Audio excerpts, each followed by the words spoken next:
Quando falamos de futuro do trabalho, estamos a falar de transformações muito profundas e muito intensas e que são, aliás, cada vez menos futuro e cada vez mais presente,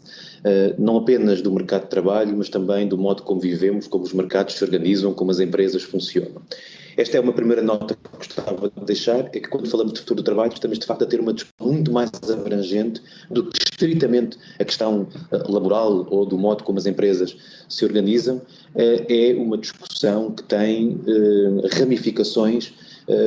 pelas relações sociais, pela conciliação entre trabalho e vida familiar, naturalmente pelo modo como as empresas trabalham, se organizam, são geridas, como os mercados funcionam a uma escala cada vez mais global. É também verdade, e gostava de sublinhar este ponto, que as mudanças no mercado de trabalho não começaram hoje. Podemos aceitar o argumento de que elas se tornaram muito intensas e muito rápidas nas últimas décadas, nos últimos anos, mas é também verdade que a mudança faz um pouco parte da matriz da evolução das economias e do mercado de trabalho, seja pela mudança tecnológica, seja por noutras fases da nossa vida coletiva e da nossa história contemporânea, do modo também como diferentes regiões do globo se interligaram, os diferentes modos de produção, diferentes acessos a matérias-primas, enfim, um conjunto muito amplo de fatores que influem no modo como o trabalho está configurado.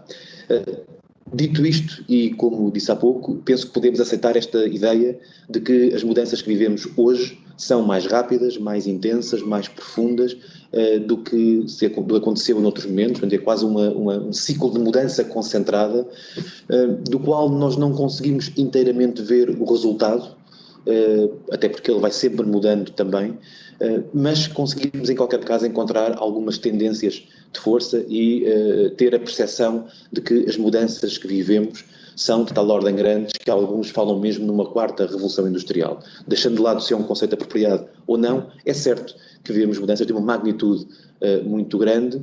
que aliás o contexto presente que vivemos,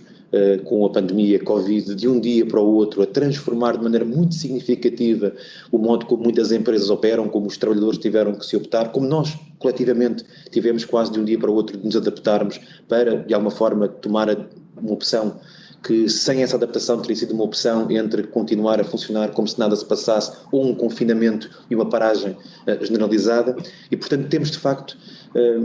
um contexto muito particular de aceleração da mudança, da sua concentração e, com o Covid,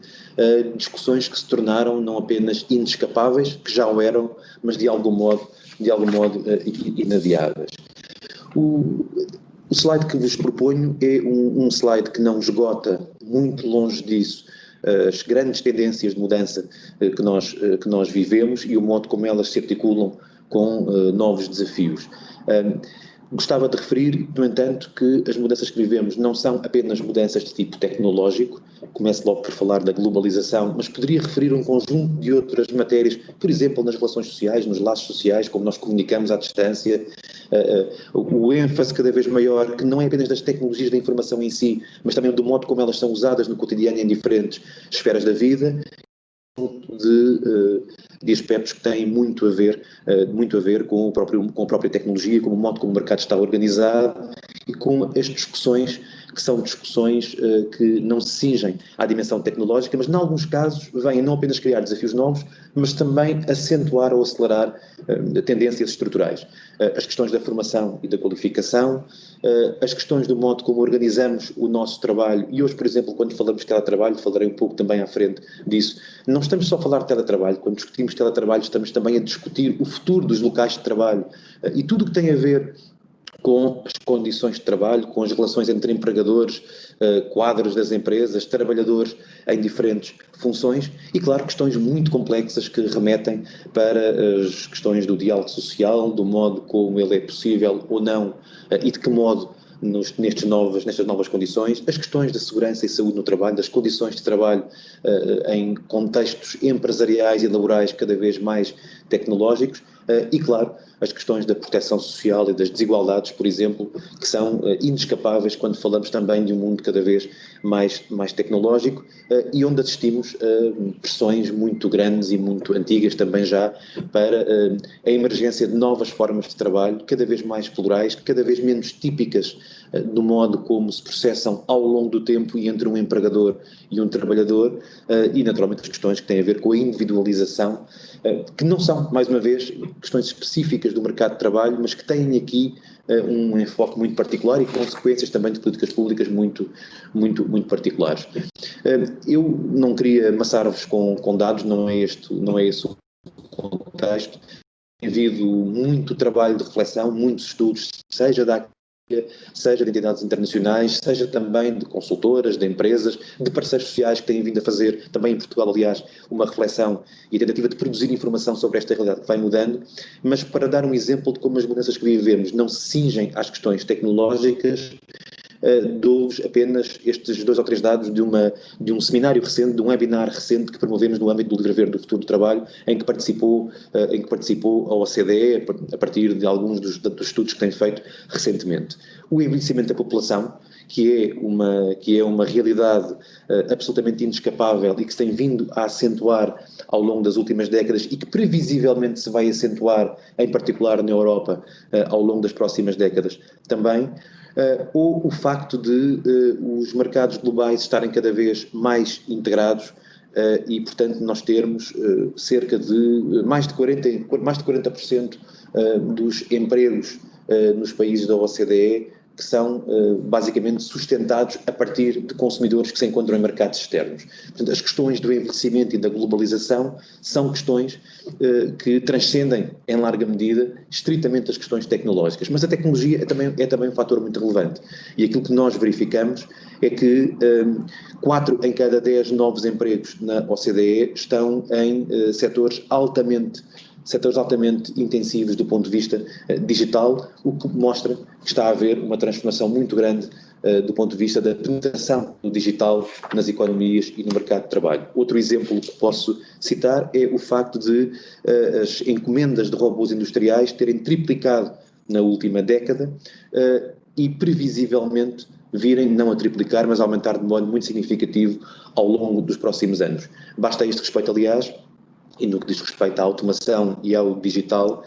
dizer que, no caso dos países da União Europeia, praticamente metade destes empregos, dos empregos atualmente existentes e das profissões atualmente existentes, vão ser significativamente alteradas pelas questões que têm a ver com as transformações no mundo do trabalho, em particular a automação. Na verdade,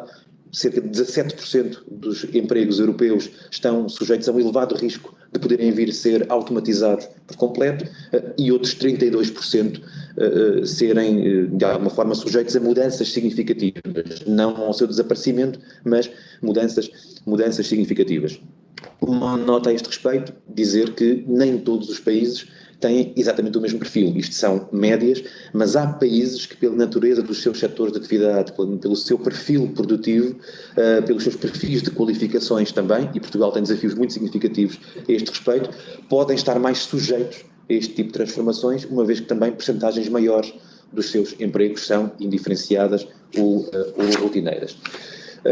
Esta realidade de transformação muito rápida e sobre a qual poderemos também partilhar alguns dados sobre Portugal mais à frente, é uma realidade que se impõe, perante a qual não podemos ficar indiferente e que exige uma abordagem que tem que ser sistémica e integrada e estratégica, articulando diferentes áreas das políticas públicas e procurando mobilizar os diferentes instrumentos que elas têm para oferecer, ao mesmo tempo, naturalmente, que são envolvidos também os diferentes parceiros que têm aqui uma palavra a dizer, e naturalmente as empresas e os parceiros sociais. Para dar alguns exemplos do modo como Portugal tem vindo a lidar ao longo dos últimos anos com estes desafios, é evidente em diferentes áreas da governação, em diferentes áreas governativas, que tem havido uma preocupação em ter instrumentos que vão integrando ou de modo setorial ou de modo transversal as questões da automação e da digitalização. Na legislatura anterior foi criado o programa InCode 2030, que foi basicamente uma tentativa de reunir o esforço que vinha a ser feito do lado da educação, do lado da formação e qualificação profissional, do lado do ensino superior, noutras áreas do governo, também do lado da economia. O programa Indústria 4.0, que é também uma primeira tentativa de sistematização e de acelerar um conjunto de mecanismos e de instrumentos para promover a adaptação do nosso tecido produtivo a estas mudanças. Já recentemente, já durante esta legislatura, a criação da estrutura de missão Portugal Digital, aliás, no âmbito de uma Secretaria de Estado para a Transição Digital criada especificamente para acompanhar, pilotar e promover a aceleração da transição digital em Portugal. Enfim, poderia aqui citar um conjunto de outros instrumentos, mas dizer que mesmo na resposta à crise, e de maneira muito visível na resposta à crise, o Programa de Estabilização Económica e Social e o Programa Nacional de Recuperação e Resiliência, que está agora a ser apresentado, têm claramente uma presença das questões do digital, das questões do futuro do trabalho e da adaptação quer das pessoas, quer das empresas a esta realidade, porque há consciência de que neste momento tudo o que pudermos fazer para preparar as pessoas e as empresas e diferentes setores, por exemplo, através dos clusters, que são também estruturas que estão criadas, são questões que vão ajudar-nos não apenas a responder às necessidades de curto prazo, em termos daquela que é uma crise económica imprevisível, motivada por uma pandemia, mas também preparar as pessoas e as empresas para os próximos anos e para que possam estar bem posicionados e para que estejamos coletivamente bem posicionados nos mercados e numa economia global cada vez mais competitivas. Não o referi aqui, mas podia também referir não só as iniciativas ligadas à inteligência artificial, à própria mudação do Estado. E, como sabem, o Estado português é um dos Estados mais bem colocados no plano europeu no que diz respeito à simplificação administrativa e à dimensão digital da relação do Estado com os cidadãos, ou tudo o que tem a ver com a transição climática, com a energia verde e com toda essa área que faz também parte da discussão da chamada sustentabilidade, não apenas para o futuro do trabalho, mas também para o futuro do contexto ecológico em que vivemos. Esta nota permite-me, aliás, fazer ponte para esta ideia de que vivemos duas transições que muitos chamam de transições gêmeas, ou transições emparelhadas. Uma delas que tem que ver com a dimensão tecnológica da digitalização, da automação e de outras transformações que estão associadas no chamado futuro do trabalho, mas também uma dimensão que tem que ver não apenas com o entorno e com o contexto, mas também com o modo como a atividade económica e o modo como as sociedades se organizam e vivem se relaciona com uma dimensão mais ecológica, com o meio não apenas ambiental, mas urbano, de produção de resíduos, de poluição, de sustentabilidade, de economia circular, que é no fundo a transição climática ou a transição ambiental. Estas duas dimensões, embora naturalmente tendo em conta as minhas responsabilidades e também por isso o livro verde do futuro do trabalho que estamos a preparar incida mais sobre a dimensão laboral e a dimensão do futuro, nessa dimensão mais, não apenas tecnológica, mas das relações de trabalho e tudo o que elas comportam de relação com outras esferas, mas não podemos nunca perder de vista que naquela que é a reflexão internacional, em particular nas principais organizações internacionais, tem vindo a ser feita e que incorpora normalmente estas duas dimensões de sustentabilidade, a transição digital e a transição climática. Identificamos neste slide alguns exemplos que são longe de ser exaustivos, mas que são de alguma forma também, provavelmente, as entidades internacionais mais representativas daquela que é a reflexão sobre políticas públicas de qual o Estado português faz parte e está integrado. Desde logo, naturalmente, a União Europeia, com toda a reflexão que tem vindo a ser feita e com todos os instrumentos que têm vindo a ser criados de apoio a estas transições, no momento em que estamos a refletir sobre o próximo período de programação comunitária, não deixa de haver uma presença forte do digital e também da ação climática. Tem vindo, aliás, a haver, mesmo antes do período de programação financeira, um conjunto de documentos e de instrumentos que têm vindo a sair ao longo dos últimos anos, muito promovidos pela Comissão Europeia, mas também com amplo respaldo de outras organizações. A Comissão Europeia, aliás, prepara-se para iniciar um processo de consulta que segue outras iniciativas de várias presidências também do Conselho Europeu, mas a Comissão prepara-se para lançar um processo de consulta sobre trabalhadores das plataformas, é algo que está previsto para 2021 e que faz parte do programa da atual Comissão Europeia. O programa do trio europeias tem também incorpora também esta dimensão. Outros exemplos que não vou referir detalhadamente, a OIT, com a sua perspectiva muito particular, porque é a única entidade e organização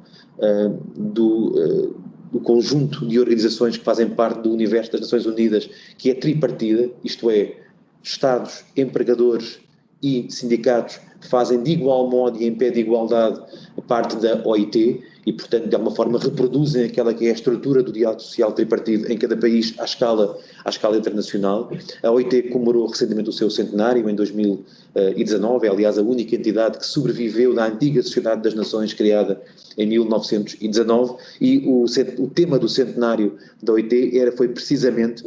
esta ideia do trabalho do futuro, trabalhar para um futuro melhor, onde mais uma vez, além da agenda do trabalho digno, que é, ou no âmbito da agenda do trabalho digno, que é o grande chapéu que a OIT usa à escala internacional e à escala global, as questões do futuro do trabalho, de mudança tecnológica, mas também da sustentabilidade ambiental, são pilares desta reflexão. Referência também para a OCDE, em que, não por acaso, nos últimos 2 relatórios anuais do chamado Employment Outlook, isto é, os relatórios da OCDE que se debruçam mais sobre as questões do mercado de trabalho, qualquer um deles tinha capítulos dedicados às questões do futuro do trabalho, e isto é bem demonstrativo da relevância que estas discussões têm ganho hoje em dia, não apenas do ponto de vista académico ou do ponto de vista estritamente da política empresarial, mas também das políticas públicas em espaços económicos muito mais amplos. E quem fala da OCDE, poderíamos falar de outras entidades, do Banco Mundial ou outras, que têm produzido regularmente trabalhos e documentos sobre esta matéria. É neste quadro amplo que se integra o livro verde do futuro do trabalho que estamos a promover em Portugal. Já agora não referi, no slide anterior, falei das entidades internacionais, mas também é importante notar que em vários países tem havido não apenas documentos de reflexão, mas começa a haver em muitos países, como é inescapável que assim seja, regulação específica desta dimensão do futuro do trabalho, em muitos casos também com decisões judiciais relevantes sobre qual deve ser a configuração de um conjunto de matérias, desde logo nas plataformas, mas de modo mais amplo, de questões ligadas ao uso da tecnologia e ao modo como ela está presente, cada vez mais impregnada no mercado de trabalho. Mas em Portugal entendemos também, há um ano atrás, quando se iniciou esta legislatura, que era muito importante que pudéssemos complementar com um documento de reflexão e de alguma tentativa de sistematização de problemáticas, aquela que era a reflexão que tínhamos começado com o Livro Verde das Relações Laborais em 2016, 2017, fazer agora um Livro Verde específico para o futuro do trabalho. Um Livro Verde necessariamente de tipo distinto, mas que ficou inscrito no programa de governo como um compromisso que, entretanto, calendarizámos para o ano 2020, isto é, para a fase inicial desta legislatura, e que esperamos que venha a estar em consulta pública no mês de novembro de 2020. É um trabalho naturalmente complexo, um trabalho que está aberto à participação e aos contributos. Vai ter um momento específico de consulta pública durante o mês de novembro, mas fora desse período de consulta pública estamos completamente abertos a receber contributos. Aliás, temos vindo a ter esses contributos do lado dos parceiros sociais, do lado de diferentes entidades, alguns deles suscitados por nós, mas também muitos de forma espontânea, e esse é um apelo, desde logo, um desafio que deixo também aqui. Todos os contributos que puderem ser dados serão bem-vindos para a incorporação na nossa reflexão. Gostava já agora de dizer que o Livro Verde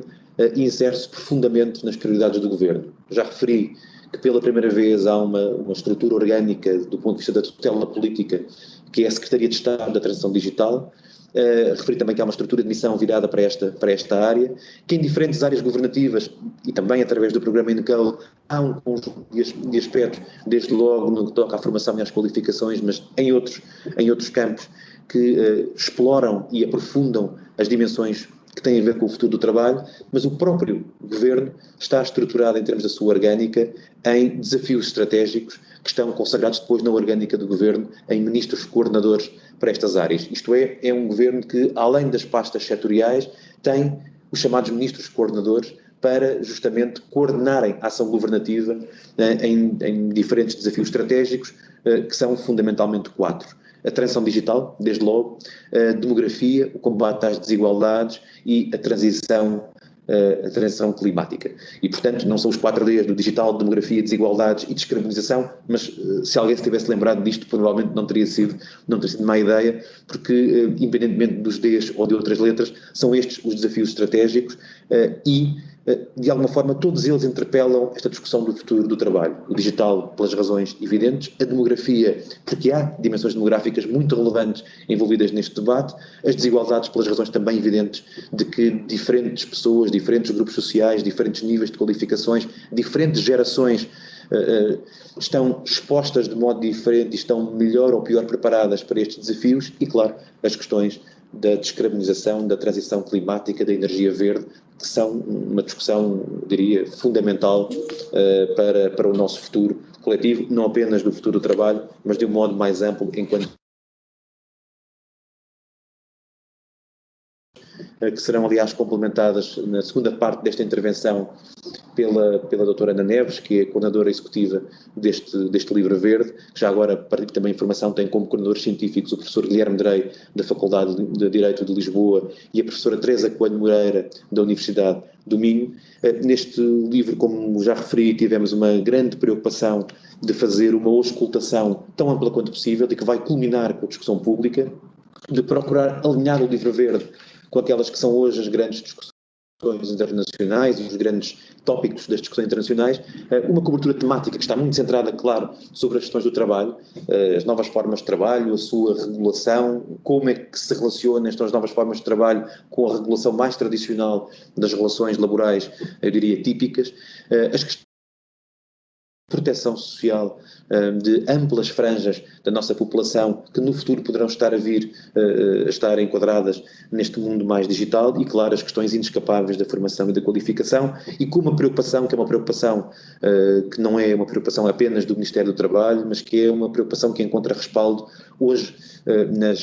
enfim, naquilo que é qualquer discussão fundadora sobre o trabalho, também à escala internacional e na OIT, por exemplo, que é a necessidade de envolver nesta discussão todos e de ter uma visão equilibrada. Não só uma visão empresarial, não só uma visão dos direitos das pessoas, mas uma visão suficientemente ambiciosa e capaz de olhar para o futuro, para tirar partido das oportunidades que a economia digital e o chamado futuro do trabalho têm,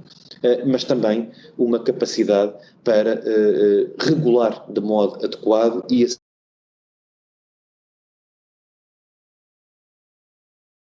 trabalho formas de sociedade, em muitos casos, que são diferentes daquelas que conhecemos hoje.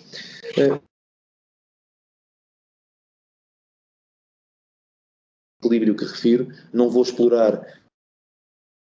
o que vou dizer a seguir, apenas enunciar de modo muito breve para não tomar também demasiado tempo a esta discussão, mas aquilo que creio que é evidente para todos os que refletem de modo integrado sobre estas questões é que nós, além da abrangência temática, temos aqui um equilíbrio muito um equilíbrio que eu diria que é delicado e incerto, ou seja, temos um enorme potencial associado à transição digital e temos ao mesmo tempo riscos que não são negligenciáveis e que em alguns casos versam precisamente questões. Um exemplo típico, as questões da conciliação entre trabalho e vida familiar. Ninguém duvida que o teletrabalho ou a economia digital do trabalho à distância, as pessoas estar ou não conectadas longe do seu local de trabalho, tem um potencial muito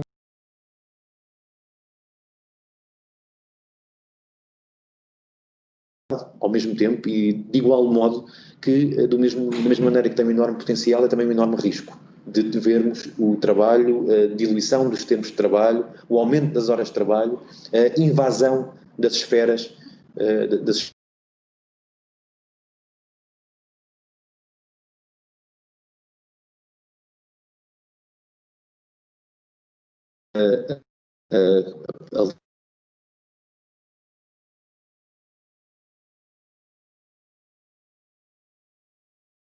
muito significativo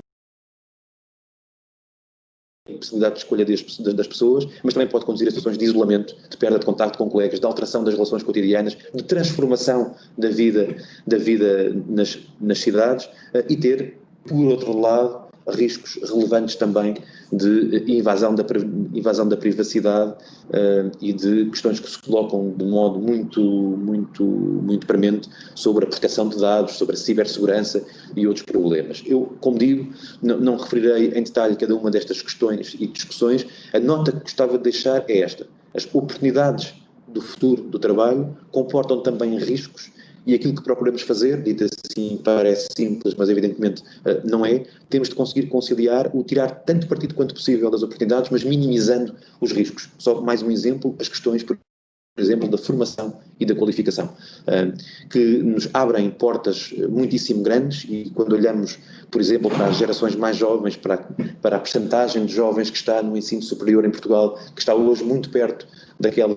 que está mais perto daquelas que são as percentagens que encontramos noutros países, mas temos ainda muitas pessoas, quer de gerações mais velhas, quer mesmo dos mais jovens, que entram no mercado de trabalho menos qualificados ou que não têm as qualificações que são exigidas pelo mercado de trabalho. E, portanto,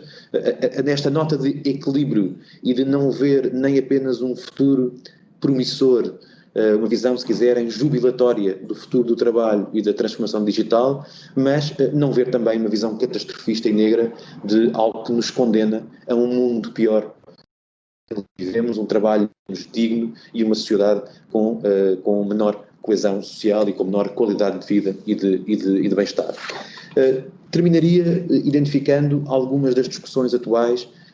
de políticas públicas, aqui focando estritamente nas políticas públicas, que eu penso que serão inescapáveis na sociedade portuguesa nos próximos tempos e talvez nos próximos meses. As questões do teletrabalho, que têm tido já uma transformação muito grande motivada pelo Covid. Nós passámos de ser um país, pequeníssima percentagem da população tinha experimentado de algum modo trabalhar a partir de casa, ainda menos aqueles que têm uma forma contratual mesmo de teletrabalho associada ao seu contrato, mas eram muito poucos os contratos de teletrabalho, muito poucos aqueles que em algum momento da sua vida já tinham trabalhado a partir de casa, ainda menos aqueles que o faziam numa base regular, mas o Covid transformou de maneira muito significativa esta realidade, obrigou-nos a mudar de um dia para o outro, adaptando-nos sem grande preparação e sem possibilidade de nos prepararmos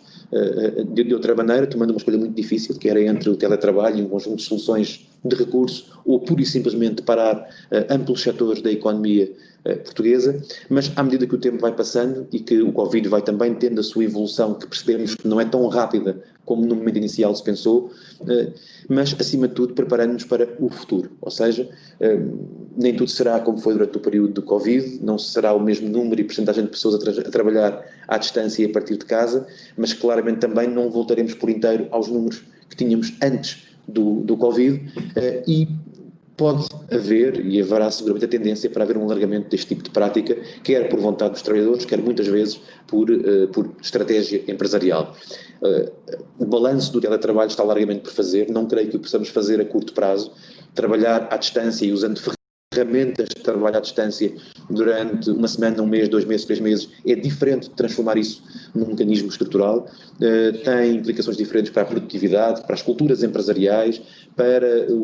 as discussões coletivas que se podem ter no contacto cotidiano nas empresas. Diferentes países e diferentes setores e mesmo diferentes empresas têm vindo a fazer avaliações diferentes, não falo apenas de Portugal, mas falo um pouco da reflexão que vai sendo feita à escala global, mas em qualquer caso, esta é daquelas temáticas em que não teremos a possibilidade de esperar para ver conclusões sólidas daqui por vários anos, é algo para o qual teremos de olhar agora, não como uma realidade muito minoritária do mercado de trabalho, mas como algo que se alargou e que merece uma reflexão e um tratamento específico a partir destes meses. Outra área inescapável é o trabalho nas plataformas digitais. Ele tem crescido, torna-se muito visível, tem um conjunto de desafios muito relevantes para as relações, para a própria relação entre as entidades que prestam o serviço das plataformas, os utilizadores, os trabalhadores, a proteção social, os mecanismos de remuneração, os algoritmos que estão muitas vezes também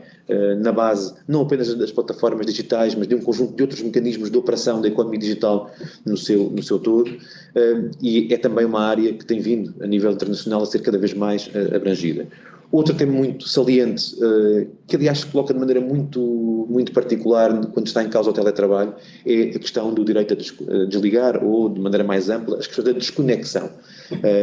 que aliás se ligam com outras questões como a cibersegurança, a invasão da privacidade, dos dados, são questões que têm também que ter algum tipo de reflexão e algum tipo de tratamento, tal como tem uma discussão mais tem vindo a ser feita, mas que agora deve incorporar também as questões de trabalho, que é a questão da conciliação entre vida profissional e vida pessoal e, como referi também há pouco, tudo o que tem a ver com os mecanismos de proteção social, de segurança e saúde no trabalho, de condições de trabalho que estão envolvidos nesta transição digital. E, por fim, já agora uma nota final, diria quase transversal e de base, que é a reflexão sobre as questões da formação profissional das qualificações, que não é, lá está, uma discussão nova, mas que agora se acentua de maneira muito clara com a aceleração da transição digital. A este respeito, dar apenas exemplo de alguns programas que estão a acontecer e que estão a ser feitos, desde logo esta ideia justamente orientada para as pessoas com menos qualificações, mas na verdade de maneira transversal, que é a ideia de uma garantia digital. O Governo já assumiu o compromisso de que todos os desempregados devem ter oportunidades de formação na área digital, em alguns casos cidadania digital, isto é, de acesso muito básico a computadores, a trabalhar pela primeira vez com smartphones, com aplicações, de maneira muito básica para se conseguir usar equipamentos, aqueles que não têm qualquer tipo de proficiência nestas áreas, mas para os mais qualificados também programas adaptados à sua progressão em termos de qualificações. Também o programa Upskills, um programa que é feito, que está a ser lançado este ano e que arranca daqui a poucos dias os primeiros cursos de reconversão de pessoas ao nível do ensino superior ou ao nível de secundário e pós-secundário para as áreas da programação. Hoje, as empresas do setor digital e da programação têm uma enorme necessidade de programadores, nem sempre de engenheiros informáticos ou de pessoas com qualificações ao nível de mestrado, doutoramento, pós-doutoramento, mas de pessoas para trabalhar em programação e este programa basicamente o que pretende é com bolsas de formação reforçadas, aliás ao nível alinhado com o salário mínimo e com garantias de empregabilidade no final. É um programa desenhado com as empresas do setor em parceria com o IP técnicos para formação de média duração, ter formação acelerada para formar programadores e abranger, neste primeiro ciclo, serão já várias centenas de pessoas, mas mais se seguirão para que as empresas do setor, da área da programação, possam absorver estes profissionais, porque é também esse o compromisso que assumem e, como referi, os programas foram desenhados em articulação com a própria associação destas empresas, em particular a APDC. Por fim, também daqui por poucas semanas vai arrancar, e este é um programa especificamente previsto no PES, o Programa de Formação Jovem Mais Digital, que procura, numa lógica um pouco diferente, não tão especializada e de conversão e reconversão de pessoas para a área digital e da programação, mas dar a jovens e jovens adultos, é um programa focado até aos 35 anos, embora com possibilidade de ser alargado, de formar pessoas com percursos de média duração, de aproximadamente 300 horas de formação, 3, 4 meses de formação, fazendo formação em diferentes áreas que nos foram sinalizadas como sendo, a partir de focos grupos e de outros mecanismos de auscultação, que nos foram sinalizadas como sendo áreas decisivas do ponto de vista das necessidades das empresas e, em particular, das PMEs na área digital. Estamos a falar de bases de programação, cibersegurança, programação web, comércio eletrónico, enfim, um conjunto de áreas diversas que não vou agora detalhar exaustivamente, mas que, no fundo, se reportam às áreas do digital em que muitas empresas poderão não precisar de profissionais de topo com altíssimas qualificações, mas que precisam de quadros intermédios para alimentar a sua operação, para alimentar conteúdos, para desenvolver e alimentar aplicações e os seus próprios sistemas para poderem competir em mercados e, mais uma vez, para dar um exemplo, não só as questões da cibersegurança, mas as questões, por exemplo, do comércio eletrónico ou das redes sociais, tornaram-se, evidentemente, no novo contexto, ainda mais centrais e tiveram aqui um upgrade muito grande em termos, eu diria que não da percepção de que no futuro iriam ser importantes, mas foram mesmo a tábua de salvação ou aquilo que ajudou de alguma forma a equilibrar a atividade das empresas na medida do possível neste tempo de... Não queria tomar muito mais tempo da discussão, o objetivo era partilhar fundamentalmente algumas das reflexões que conduzem ou que conduziram à decisão de elaborar o Livro Verde do Futuro do Trabalho, alguns dos seus princípios e conteúdos e dar também alguns exemplos de temáticas que eu creio que estarão em cima da mesa necessariamente nos próximos meses, não tanto no Livro Verde enquanto tal, mas na discussão política que o Livro Verde permite alimentar e exemplos também de alguns programas que estamos a desenvolver e que acreditamos, e aqui em primeiro lugar e em primeira linha na área da formação e das qualificações, que serão relevantes para segmentos significativos do mercado de trabalho com diferentes níveis de qualificação. Muito obrigado. Começaria por agradecer à IDC o convite para participar no Direction de 2020, não só pela oportunidade que é de debater este tema e de apresentar os contributos neste contexto em que o futuro do trabalho se torna ainda mais relevante, e, sobretudo, para apresentar aquilo que é uma visão macro e de sistema do ponto de vista governativo, com foco, obviamente, naquilo que é a visão do Ministério do Trabalho, da Solidariedade e Segurança Social. No seguimento daquilo que já foi apresentado, portanto, pelo Sr. Secretário de Estado, passaríamos de forma muito breve a identificar aquilo que são os eixos de transformação fundamentais. Portanto, nós temos neste momento um contexto que é sobretocado por aquilo que são os efeitos combinados de diversas megatendências, em que há uma aceleração do ritmo de mudança com maiores níveis de incerteza, inovação e progresso tecnológico intenso e contínuo, e o pano de fundo, como já foi referido, das transições gêmeas de uma economia verde e digital. Um eixo muito evidente aqui com consequências e impactos naquilo que é o mercado de trabalho das novas tecnologias, e aqui no fundo faria referência àquilo que é provavelmente a diferença fundamental da quarta revolução industrial, que é o facto todas as novas tecnologias que têm surgido se alimentarem umas às outras e potenciarem os seus efeitos e os seus desenvolvimentos em cadeia. E é por isso que esta revolução industrial é muito mais ampla, muito mais rápida e com impactos muito mais diversos e também de maior amplitude. E por isso as organizações que se movem neste meio também têm tido um desafio de se tornarem cada vez mais inteligentes e mais ágeis, em que temos uma nova cultura que é muito marcada por aquilo que é a autonomia e a conectividade do trabalhador, em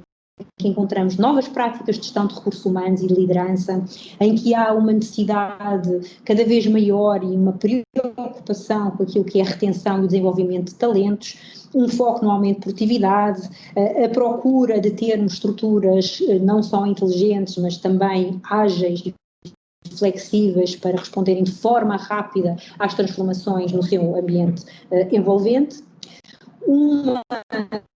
dificuldade, mas que também pode ser, lá está, um potencial para a própria organização, que é o facto de cada vez mais encontrarmos diferentes gerações de trabalhadores. Isto é um desafio relevante, precisamente porque são trabalhadores com perfis diferentes, com necessidades diferentes, e que a organização tem precisamente de dar uma resposta diferenciada a estas diferentes gerações. E também, não menos relevante, aquilo que têm sido as alterações entre a relação entre o empregador e o trabalho. E, refletindo sobre aquilo que é a transformação no mercado de trabalho, identificaríamos aqui de forma breve e não exaustiva, obviamente, aquilo que são algumas destas mudanças fundamentais. Uma delas tem a ver logo diretamente relacionado com as novas tecnologias, que tem a ver com as novas formas de trabalho, em que termos novas chamadas formas atípicas de trabalho da gig economy e todos os trabalhos em plataformas digitais e em rede, as transformações do ponto de vista do no espaço e no tempo, não é? Portanto, nós hoje temos um ambiente de trabalho que não é limitado nem no tempo nem no espaço, basta refletir, pensar naquilo que tem sido toda esta reflexão em torno do teletrabalho, e depois também salientaríamos as questões relacionadas com o trabalho colaborativo e o trabalho em rede, muito potenciado pelas novas tecnologias também.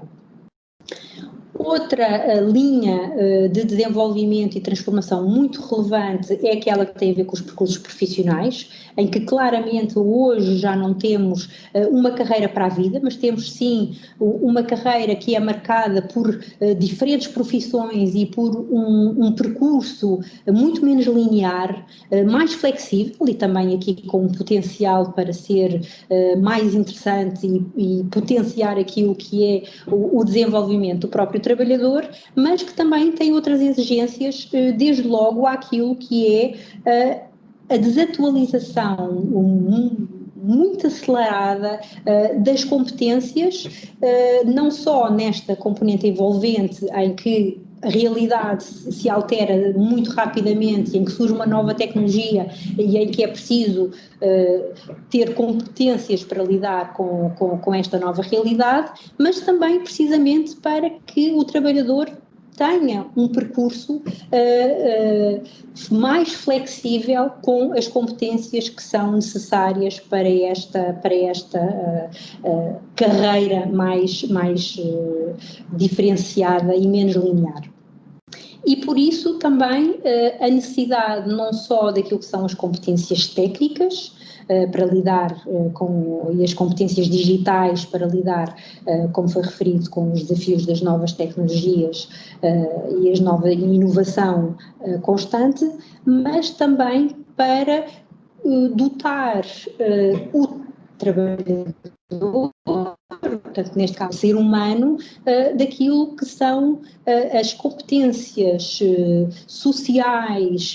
soft skills e agora a nova terminologia das competências fluídas, que permitem precisamente esta capacidade de aprender continuamente e de se relacionar com novas equipas, com a lógica muito mais, cada vez mais de projeto, em que as equipas vão mudando e as interações são muito diferentes, e todo o trabalho colaborativo e em rede, que exigem competências muito relevantes também deste ponto de vista. E por isso temos aqui alguns daqueles que são os exemplos, e obviamente aqui mais uma vez não exaustivos, de questões a que temos de dar resposta, que são as questões relacionadas com se haverá trabalho para todos, se estamos efetivamente perante uma ameaça de existência de desemprego tecnológico, teremos mais tempo de lazer e conciliar melhor a vida familiar e profissional, Iríamos trabalhar de diferentes formas, como contribuir para a transição climática, são alguns destes exemplos. Mas, além, e aqui era o ponto que queríamos salientar, além daquilo que é a possível alteração da quantidade de trabalho disponível, será também a reflexão em torno daquilo que é a alteração da sua própria natureza. Se o trabalho é bem pago, se é um trabalho seguro, qual é a duração de um dia ou de uma semana de trabalho, que tipo de tarefas envolve e, muito relevante também, qual o contributo do trabalho para a realização pessoal. E para respondermos a estas questões, temos de ter em conta aquilo que, no fundo, são algumas considerações prévias, que é a noção de facto, este debate sobre o desempenho tecnológico não é novo, portanto, há evidências de artigos e de estudos quase desde 1920, e aqui a questão é de que, eventualmente, e algumas das considerações que têm estado a ser feitas por especialistas, é de que esta revolução industrial tem algumas características que de facto a podem tornar diferente e tornar esta reflexão sobre o desemprego tecnológico um pouco diferente. E, em particular, aqui o papel diferenciador da inteligência artificial, que não existia nas revoluções industriais anteriores. Outra das questões que devemos ter em conta é de que há outros eixos de reflexão, para além da tecnologia, eixos como a dimensão da realização pessoal, das alterações culturais, das desigualdades sociais, portanto, tudo isso deve ser tido em conta. E, em particular, aquilo que alguns autores, como o autor que aqui vem referido, Daniel Susskind, que tem um livro precisamente sobre o futuro do trabalho, que é o desafio político de, eventualmente, as empresas tecnológicas que poderão vir a ter sobre o poder político. Portanto, passaríamos aqui de uma passagem do domínio económico para o domínio político de um pequeno número de empresas tecnológicas. A par daquilo que seria este desafio político, teríamos um desafio económico em que poderíamos, e aqui estamos obviamente sempre na esfera da reflexão da possibilidade futura, em que teríamos uma tendência de agravamento daquilo que seriam as desigualdades, em particular se não forem encontrados novos mecanismos diferentes do salário para partilhar aquilo que é a produtividade e a prosperidade económica. E, por último, o outro desafio fundamental sobre o qual devemos refletir é o desafio humano, ou seja, o trabalho tem um papel muito relevante, quer do ponto de vista da realização pessoal, mas também da sua coesão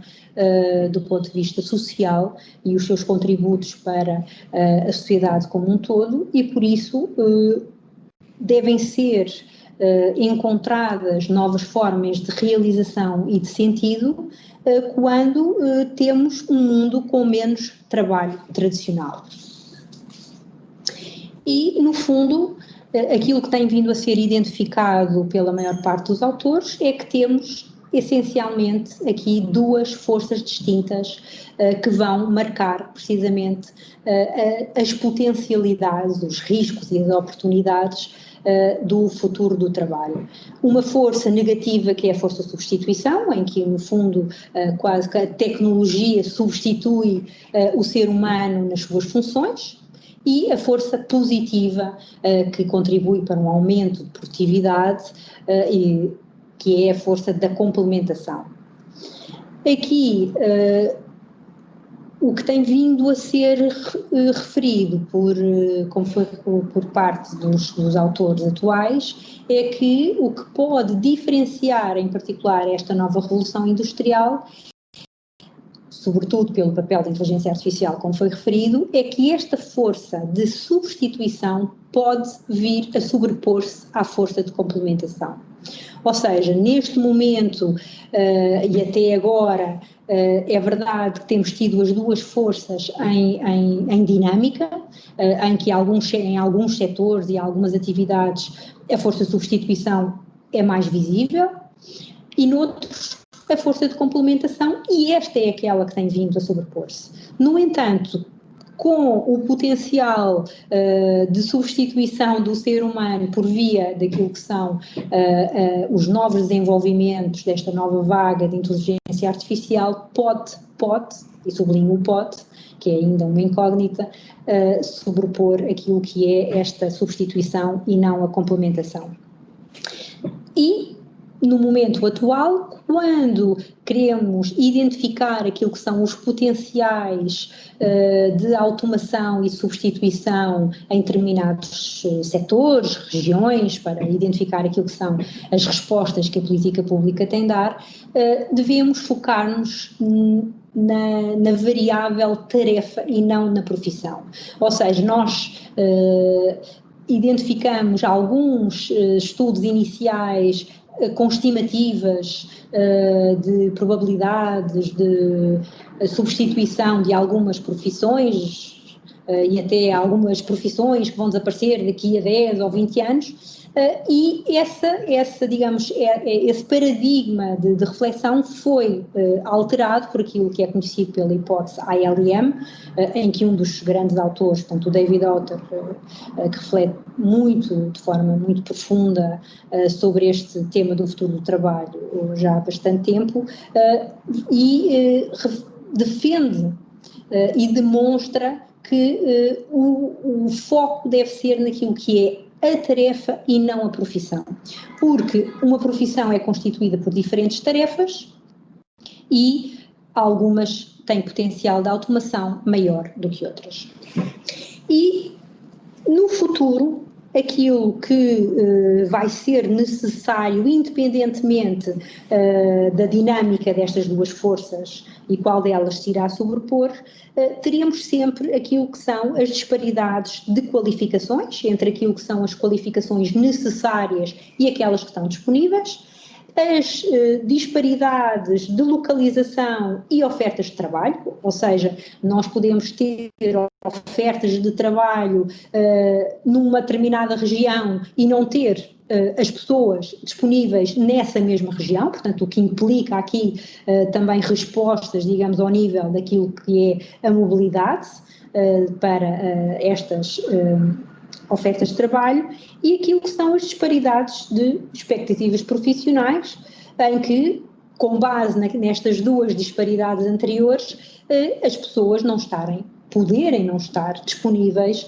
para aceitar tarefas e profissões que não as satisfazem ou que não têm um nível de remuneração que elas consideram adequados. E, portanto, este ajustamento relativamente a estas três disparidades é aquilo que, no fundo, a política pública tem de garantir enquanto resposta para diminuir esta possível tensão. E, de uma forma muito rápida, referíamos aqui algumas questões só sobre o futuro do trabalho em Portugal, em que, com base naquilo que são os indicadores do DESI de 2020,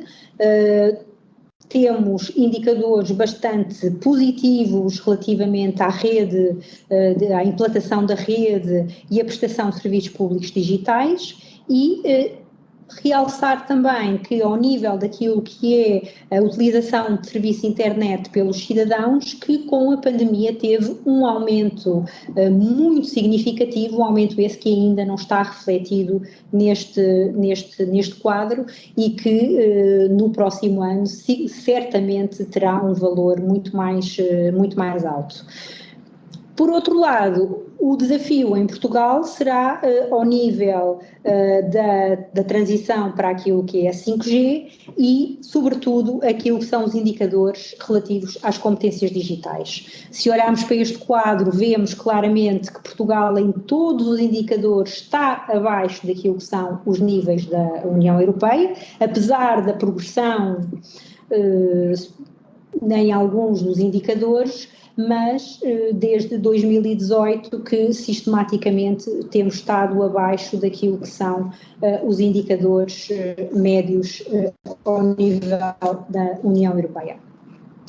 Com base naquilo que foi um estudo realizado pela CIP sobre o futuro do trabalho em Portugal, não queríamos deixar aqui algumas informações sobre aquilo que é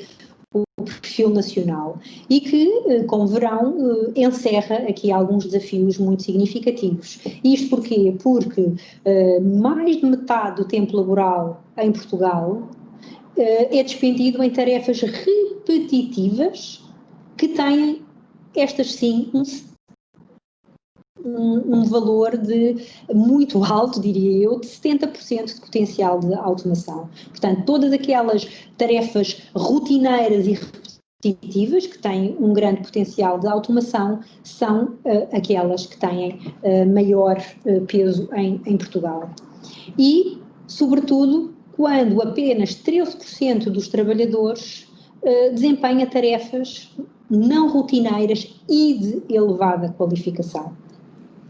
Os setores com maior potencial de automação e, portanto, aqui em maior risco de desajuste do ponto de vista laboral, estamos a falar da produção fabril, do comércio, da agricultura, pescas, transportes e armazenamento e a indústria mineira. E, sobretudo, aquelas que estão nas regiões do centro e do Alentejo. Uma das grandes conclusões deste estudo é que, independentemente do potencial de criação e destruição de emprego com esta nova realidade, a verdade é que cerca de 700 mil trabalhadores terão de alterar a sua ocupação ou adquirir novas competências até 2030. Isto significa que há uma resposta muito relevante que tem de ser dada do ponto de vista, precisamente, da política pública ao nível da formação profissional e de políticas de emprego. E uma informação tão relevante como a anterior é de que, apesar do investimento em requalificação em Portugal ser relativamente baixo, o retorno deste investimento é muito significativo. Temos aqui um valor de 4 vezes o retorno do investimento em trabalhadores empregados e de 9 vezes para trabalhadores empregados,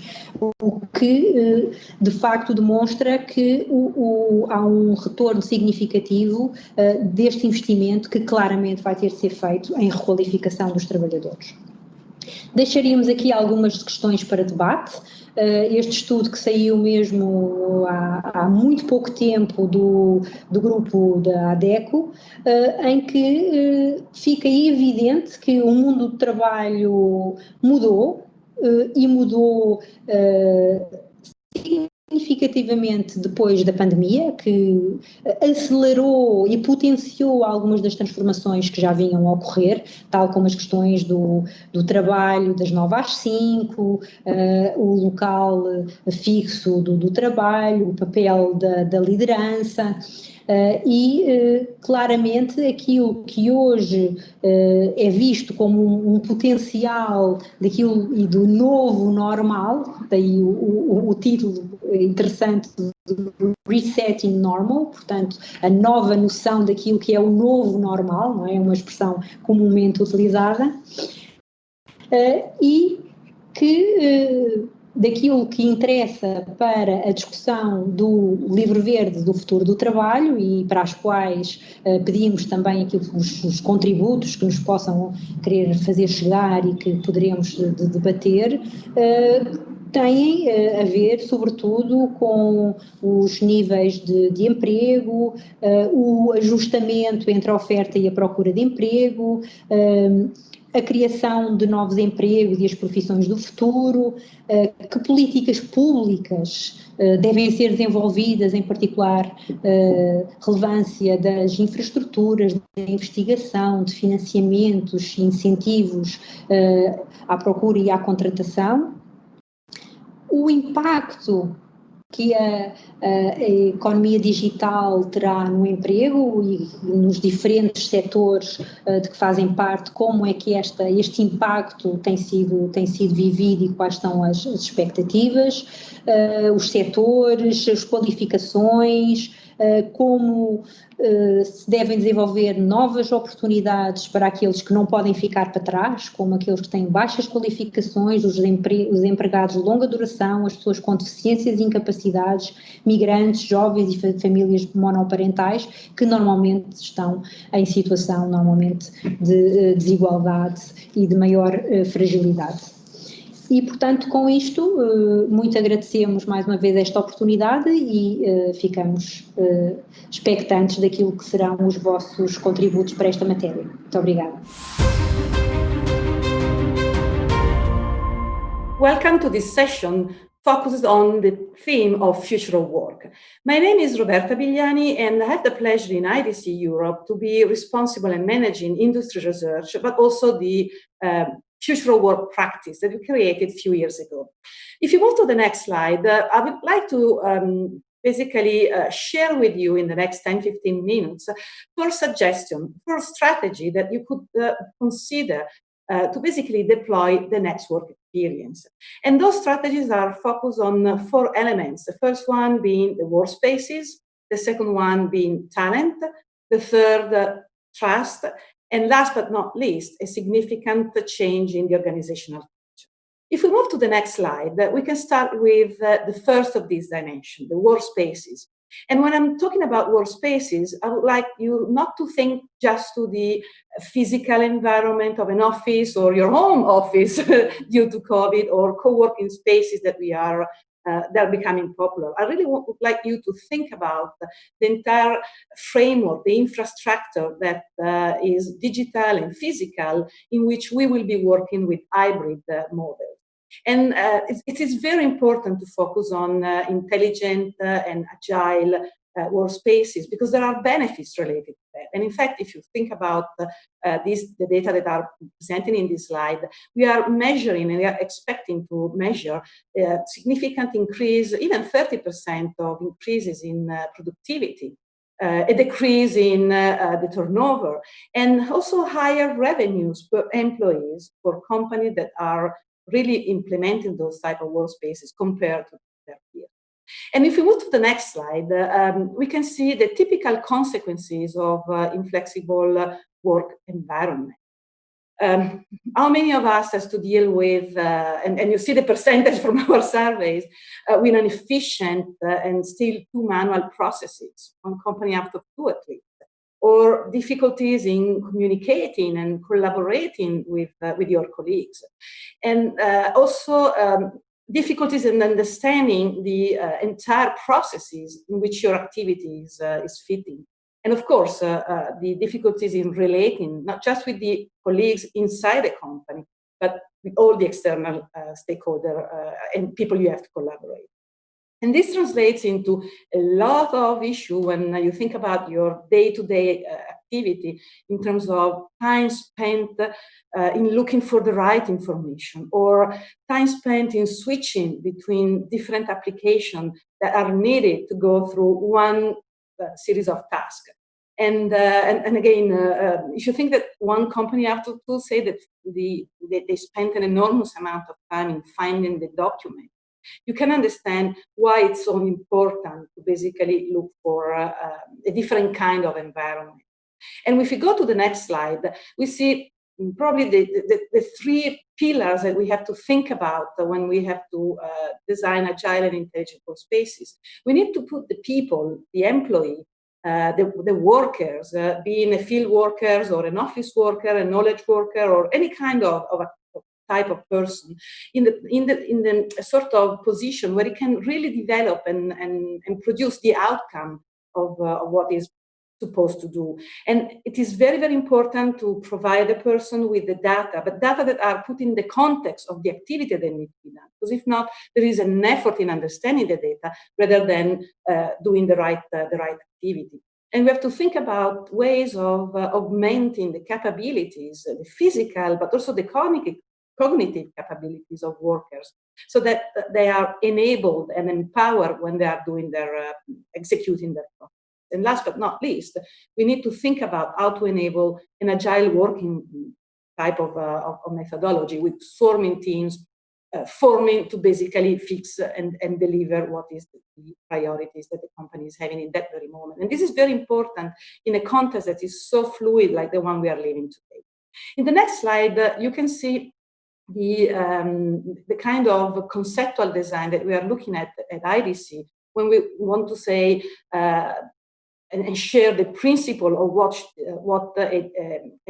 intelligent digital workspace should be. What we are envisioning is a sort of environment where the individual is at the center, and he has universal access to what he needs to perform the activity. It might be application, it might be data, it might be the list of tasks that need to be accomplished, it might be the community he has to interact with. And all this is surrounded by a workspace infrastructure that is integrating and making easier to navigate, or even making not visible to the user what are the different applications that are used to perform it. Of course, this is all under a sort of super secure setup and infrastructure, and it's enabled by artificial intelligence and analytics that are basically not just helping in shaping the data and the information, but also suggesting potential next best action to the employee. So that's a little bit the vision. If we move to the next slide, I would like to move from the space into the talent dimension. Talent is a very, very important element in today's society. And again, talent needs to be considered, once again, not just the digital talent or the data analyst. It's also talent for specialized workers and any kind of competence. And again, this is something that organizations across Europe, and you see the data from our survey, are finding very, very difficult to recruit. And this is true, as I say, at all the levels. And this is also related to the fact that our society, the working environment, the demand for new services and new business model, and it's keep on growing. So it's difficult to have and to keep the evolution of the talent that's needed. If we go to the next slide, I would like to trigger you a sort of mind changing. We always talk about people as resources, but I would like to suggest to change a little bit the perspective and talk about talent as a competitive advantage, because that is a little bit of consequences. Because if you think about resource, you think you have a sort of very corporation-centric type of approach. But that's not the right approach for the next normal we have to work in. And so if you think about talent as a competitive advantage, then you become more human-centered, more employee-centered. You rebalance the focus from the customer also to the employee. Of course, customer focus is paramount. It's super important. But we have to rebalance also the focus on the employee, because if you have unhappy employee, you can be sure that the customer satisfaction will not be as good as it could be. Then it has a consequence also in the logic of automation. So automation for productivity. No, automation and augmentation needs to be for productivity, but also to promote the customer the employee engagement, the capabilities, and so the retention of the precious skill that you are finding so difficult to recruit on the market. And then again is human that uses machine that transform into human and machine that are collaborating to ensure that the things are done in the best possible way, but also empowering the people. And that moves, of course, into disjointed talent pools, into integrated and diverse and reconfigurable teams. So that's a very important element. And if we go to the next slide, we can move to the third dimension, the dimension of trust. Now, trust is a very big topic, and having a culture of trust is something that we have learned also as a consequence of the COVID situation, where remote working became such an important way to basically grant business continuity. But we don't have the time to go through all the dimensions of trust, and one that I would like to pick up is the cybersecurity element. Because we have been living in an environment that sometimes we think are secure, but maybe are not exactly as secure as they should. And what we are expecting for the future is a sort of change also in the attitude towards security. And here you can see one of our predictions that says that the workforce will have their own secure, portable, and private digital work identity, so that they can move across the different tools and data and business entities without boundaries, but always securing the right way of approaching to the information. In the next slide, you see the priorities, the IT security priorities that European organizations are considering when it comes to workspace information. And of course, you see data privacy, the prevention of data leakage, and so on and so forth. You can read the results yourself. But what I would like to stress is that all these things are absolutely important. There is the technical side and the orchestration side of trust and security that need to be absolutely pointed. But I think it's also important that we train people, employees, workers, in security, technology, and policy. And policies are not administrative procedures. There are habits, practices that we have to integrate in our way of performing. And I'm talking about good cyber hygiene habits. Like if you are used to we get used to wash our hands I don't know how many times in the day. Well, now we have to also think about having a sort of hygiene habits when it comes to cyber or behavior when we are online. If we move to the next slide, I would like to then focus to the fourth dimension, the organizational dimension. And what we are expecting is that we will somehow put it under strong discussion, the typical hierarchical organization and the style of leadership we were used in the past. Again, fantastic. The Napoleonic structure was phenomenally effective and giving best possible results in an environment where the speed of change and the agility that was not the priority. But in the new environment, in the next normal, we think that we have to shift, and actually we are expecting company, as you can read on the slides, shifting from a more abandoning the static roles and shifting to processes that are dynamic, teams that are multidisciplinary, outcome focused more than activity focused. And this is absolutely important. If we go to the next slide, I would like to, again, the goal is not to go through all the details of what you can see in this slide, and you will have the material, of course. But what I would like to stress is the attention on the fact that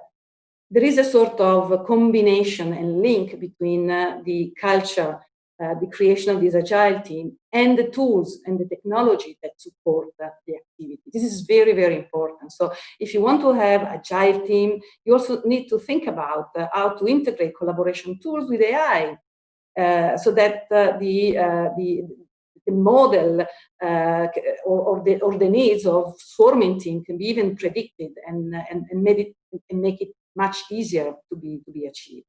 And also the logic of learning needs to be different, because it's not a static learning, it's a dynamic learning that is happening and is measured and is happening the moment is needed. So it's maybe micro type of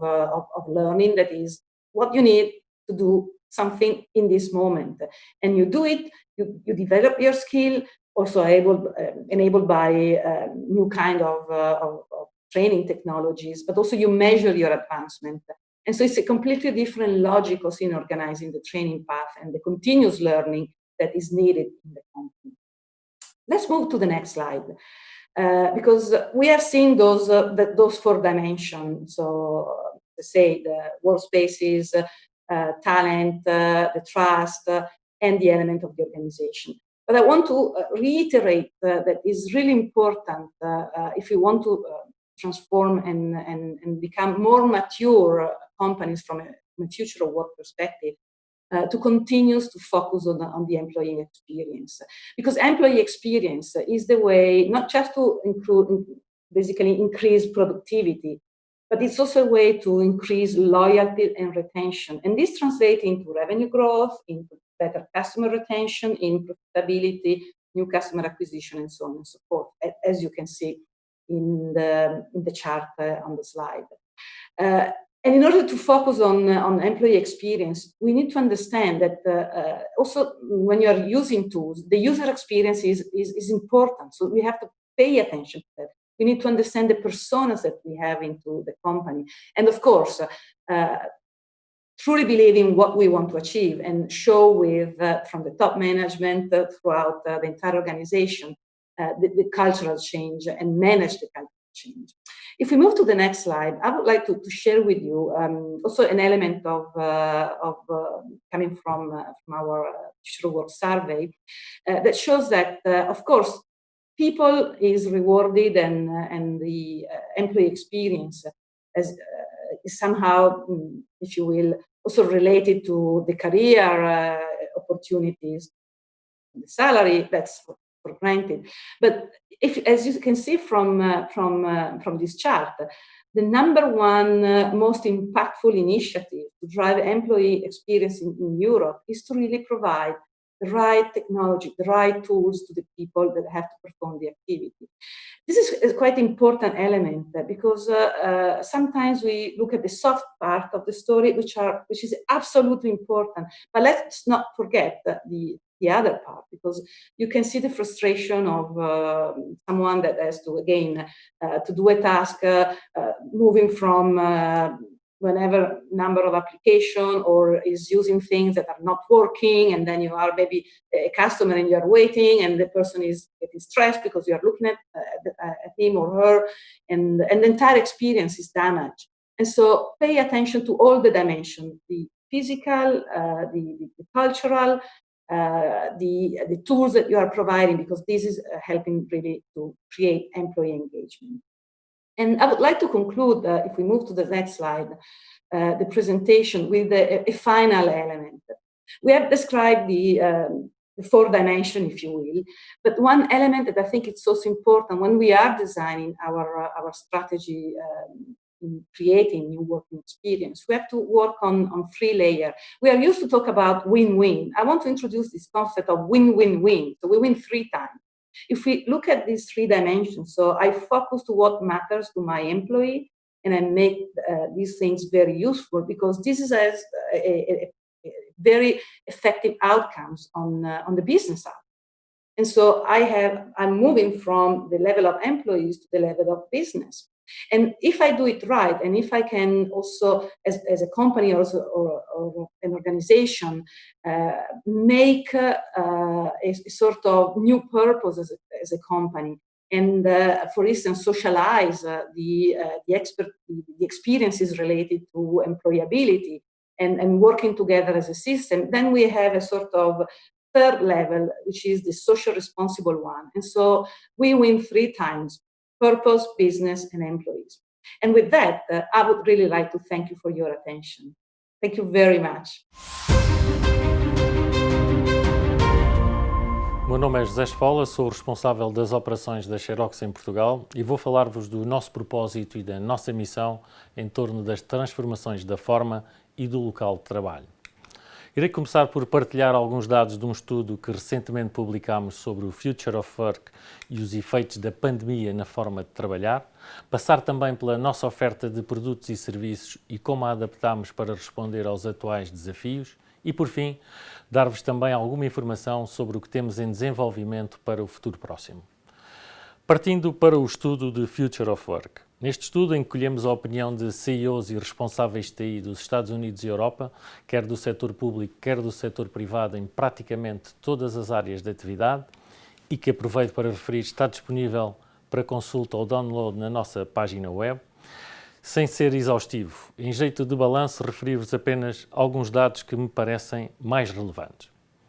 Os resultados do estudo mostram que 72% das organizações não estavam preparadas para uma transição rápida para o trabalho remoto, sendo que cerca de 1/3, 29%,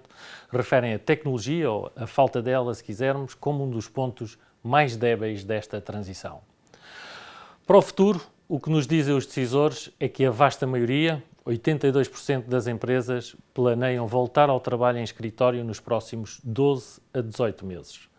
De uma forma geral, todas as empresas possuem planos para implementar modelos híbridos com a sua força de trabalho, um misto de trabalho presencial em escritório e trabalho a partir de casa. Esta nova fórmula implica mais digitalização, mais ferramentas de suporte e melhor suporte às atividades. Definitivamente, este novo normal, esta não é uma expressão que me seja muito grata, pois este é o normal, tal como era diferente o normal de há 2, 3 anos versus o que considerávamos normal há 4, 5 anos atrás. Mas independentemente do novo ou não, a forma de trabalhar já vinha em mudança há muito. Tínhamos sim alguns conceitos que nos pareciam mais subjetivos e alguns que nos pareciam até supérfluos, que se adotavam para mostrar inovação ou conquistar novos clientes e agora se mostram não só evidentes, como mais do que necessários para a redução de custos e sobrevivência das empresas. Esta vertigem de acontecimentos dos últimos meses veio confrontar as empresas com a necessidade de se reinventarem a todos os níveis. Um deles é exatamente a forma como o trabalho é realizado e de onde é realizado. E é sobre estes conceitos que se desenvolve a nossa oferta de produtos e serviços. Estamos a reafirmar esse propósito com esta nova assinatura, este Make Now Work. Introducing Now. Just like that, it's here.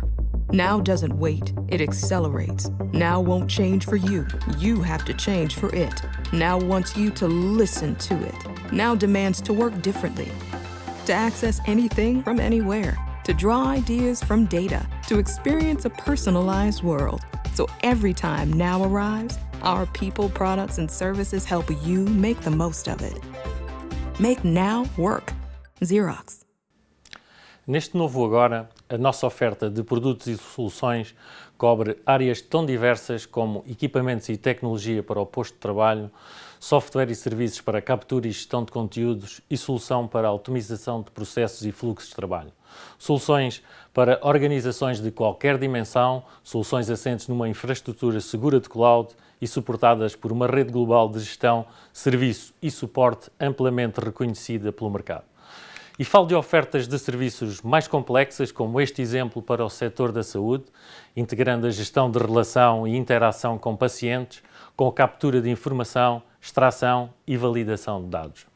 A soluções mais simples de utilização de apps em impressoras e multifuncionais, integrando-os com processos de trabalho e acelerando processos de digitalização e simplificação de tarefas. Ou mesmo algo ainda mais adequado ao momento do regresso ao escritório, como uma aplicação touchless que nos permite, mantendo toda a estrutura de controle e segurança de documentos e dados, libertar documentos para impressão ou efetuar digitalizações numa impressora multifuncional, controlando estas tarefas a partir do nosso smartphone ou qualquer outro dispositivo móvel, como podemos ver neste curto vídeo.